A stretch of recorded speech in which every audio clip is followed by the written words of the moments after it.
Assalamualaikum warahmatullahi wabarakatuh. Perkenalkan, saya perwakilan dari kelompok 5 yang berjudul Morbiditas dan Mortalitas, yang beranggotakan 6 orang. Yang pertama Rahmasia, yang kedua Nur Intan, yang ketiga Husna Afrianti, yang keempat Herawati, yang kelima Meisya Pratiwi Basri, dan yang keenam Muhammad Zakwan Fadil. Untuk mengefisienkan waktu, mari kita menonton dan menyimak video presentasi dari kelompok kami.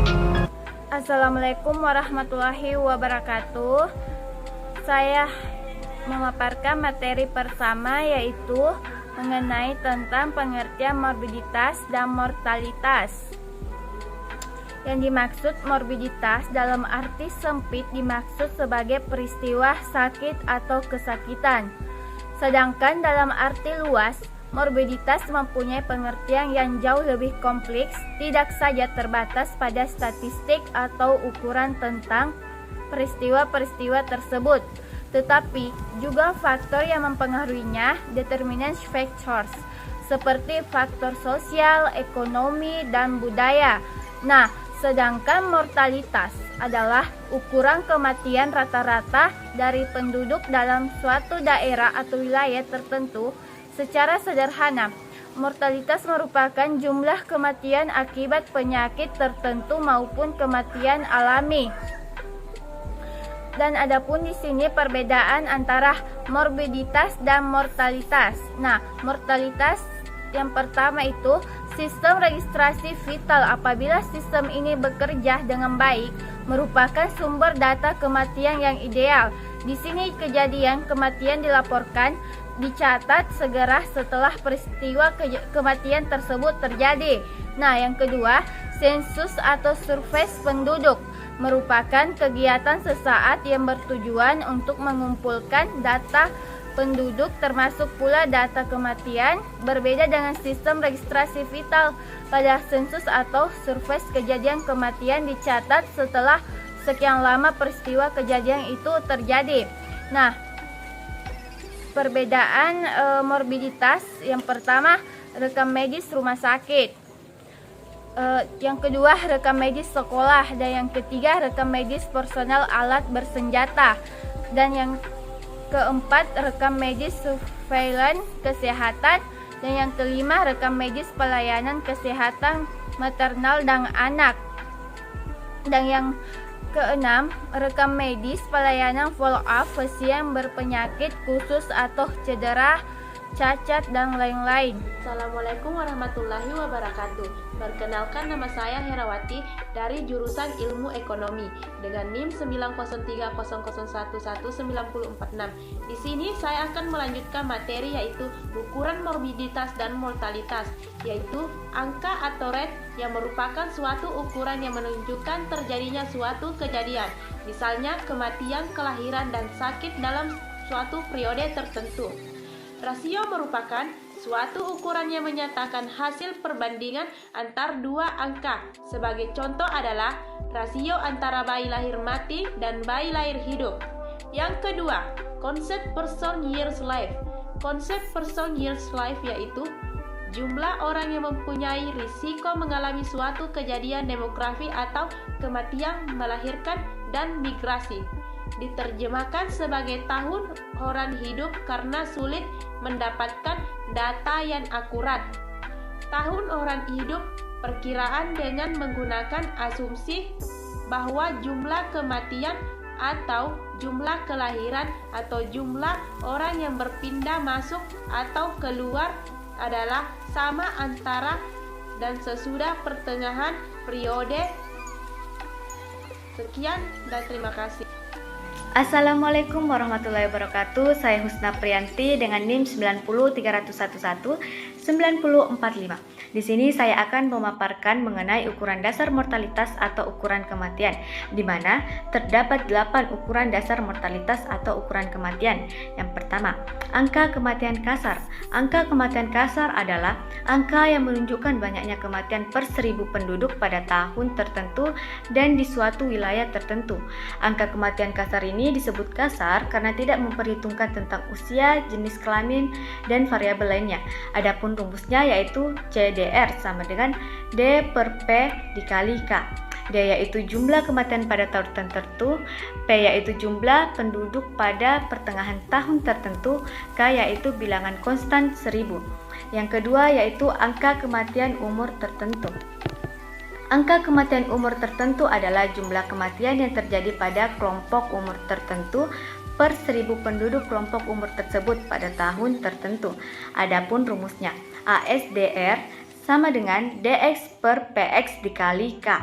ASDR yaitu angka kematian menurut kelompok usia, DX yaitu jumlah penduduk yang meninggal pada kelompok usia tertentu, PX yaitu jumlah penduduk pada kelompok usia tertentu, K yaitu konstanta 1000.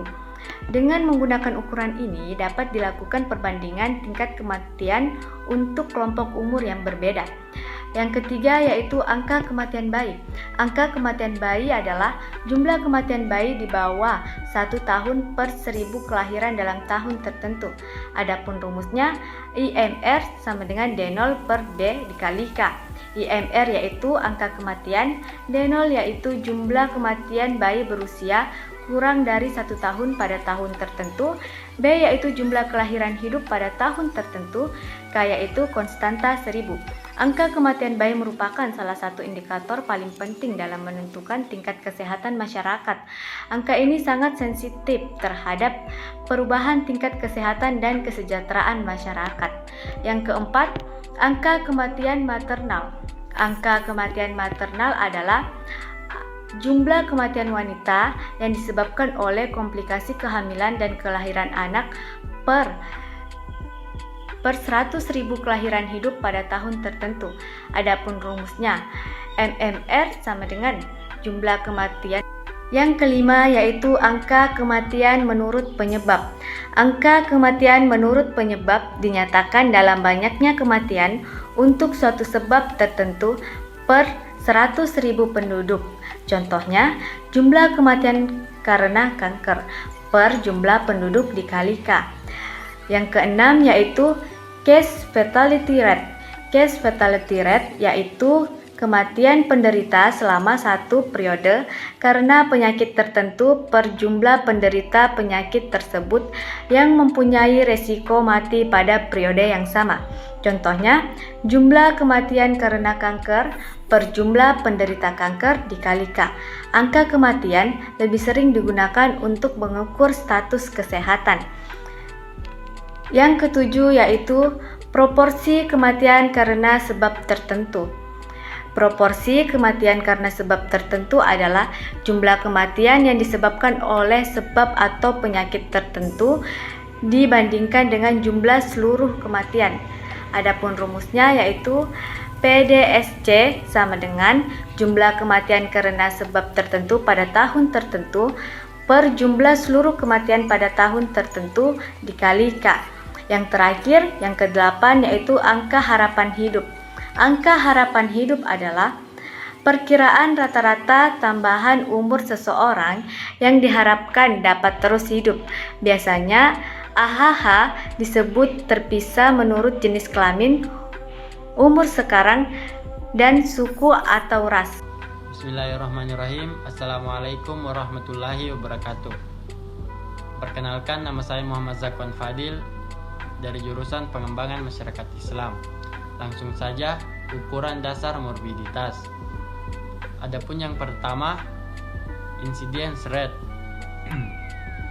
adalah frekuensi penyakit baru yang berjangkit dalam masyarakat di suatu tempat atau wilayah atau negara pada waktu tertentu.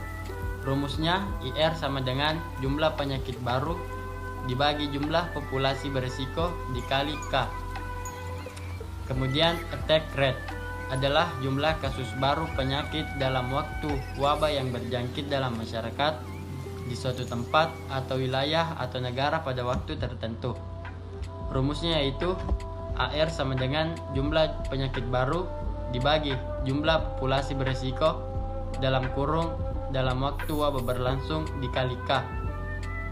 Kemudian prevalence rate adalah frekuensi penyakit lama dan baru yang berjangkit dalam masyarakat di suatu tempat atau wilayah atau negara pada waktu tertentu. Rumusnya yaitu PR sama dengan jumlah penyakit lama ditambah jumlah penyakit baru dibagi jumlah populasi beresiko dikali K. Dan yang terakhir yaitu hubungan insiden dan prevalen. Adapun rumusnya P sama dengan I, yaitu hubungan insiden dan prevalen. Adapun rumusnya P sama dengan I dikali D.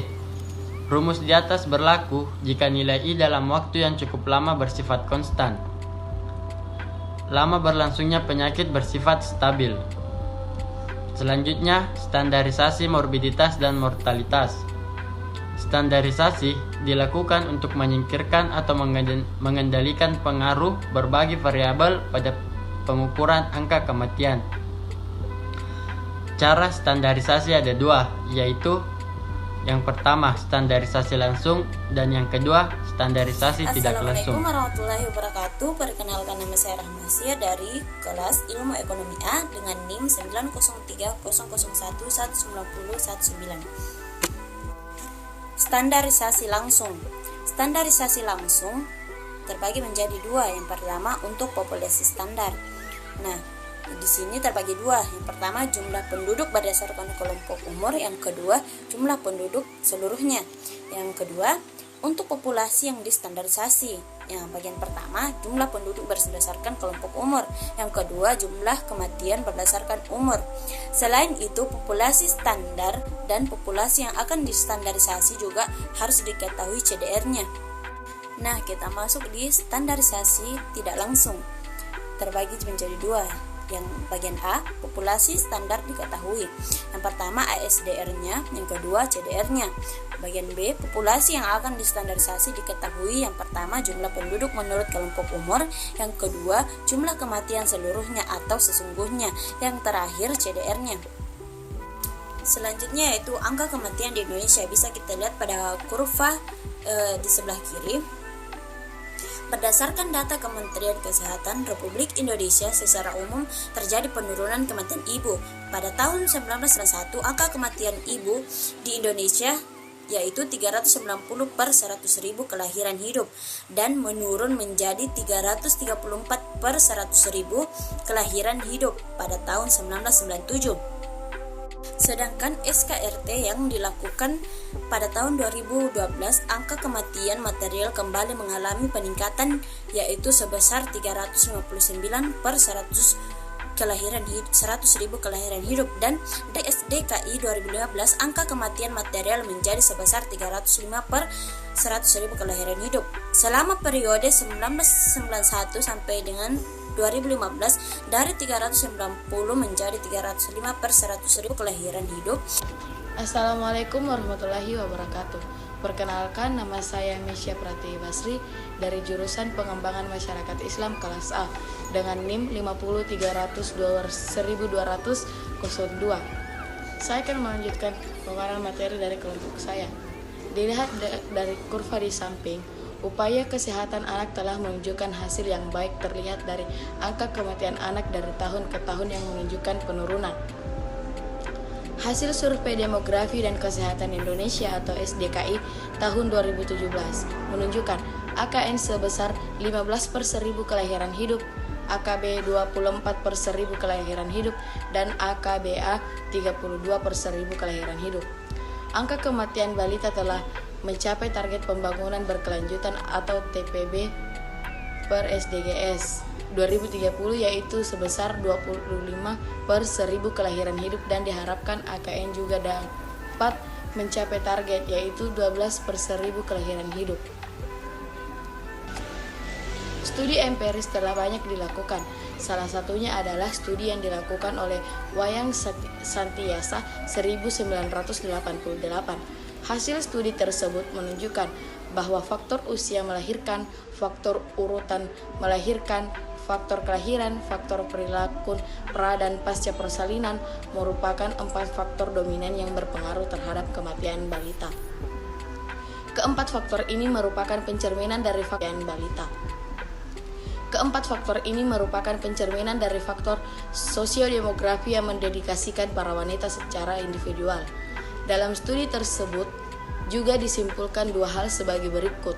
Yang pertama, dengan tingginya pengaruh faktor usia melahirkan, faktor urutan kelahiran, faktor perilaku pra dan pasca persalinan ibu terhadap tingkat kematian balita mengisyaratkan bahwa bargaining power untuk ibu masih sangat lemah di negara sedang berkembang. Yang kedua, perencanaan dan perawatan balita masih konvensional karena sangat tergantung sepenuhnya pada ibu. Hal ini tidak sesuai dengan perkembangan zaman dan modernisasi dalam perencanaan dan perawatan balita yang semestinya menjadi tanggung jawab rumah tangga secara keseluruhan, termasuk bapak, bukan hanya ibu saja.